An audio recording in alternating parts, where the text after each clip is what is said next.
आणि आता पाहणार आहोत विधानसभेच्या तयारी संदर्भातल्या टॉप 9 बातम्या।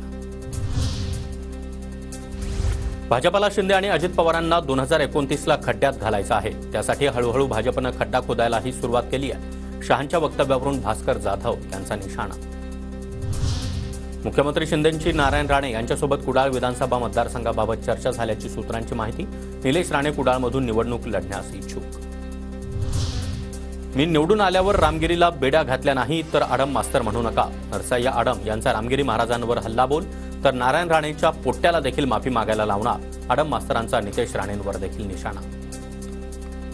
मेरे को कभी आडम मास्तर इस इलेक्शन में आमदार बना, सबसे पहले गिरी महाराज जो है रामगिरी महाराज, उसको बेड्या डालो तो मेरा नाम आडम मास्तर है। रंग बदलणाऱ्या सरड्याला देखील लाज वाटेल असं काम विशाल पाटील करतो। भाजपचे माजी खासदार संजय काका पाटलांची विशाल पाटलांवर टीका तर संजय काका पाटील लोकसभेला पराभूत झाल्यानं वैफल्यग्रस्त झाले। विशाल पाटलांचा पलटवार। राहुल नार्वेकरांनी घेतली राज ठाकरे यांची भेट। शिवतीर्थी या निवासस्थानी दोघांमध्ये जवळपास अर्धा तास चर्चा।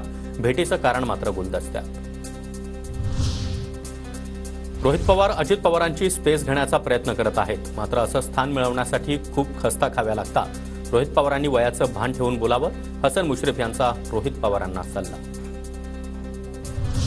चिपळूण संगमेश्वर विधानसभेची जागा ठाकरे गटानं शरद पवार गटासाठी सोडली। सूत्रांची माहिती। पवार गटाकडून प्रशांत यादव यांचं नाव आघाडीवर। मुख्यमंत्र्यांचे खासगी सचिव विधानसभेच्या रिंगणामध्ये। बालाजी खतगावकर यांच्याकडून नांदेडच्या मुखेड मतदारसंघातून निवडणूक लढण्याची घोषणा। भाजपच्या विद्यमान आमदाराविरोधात खतगावकर मैदानात उतरणार।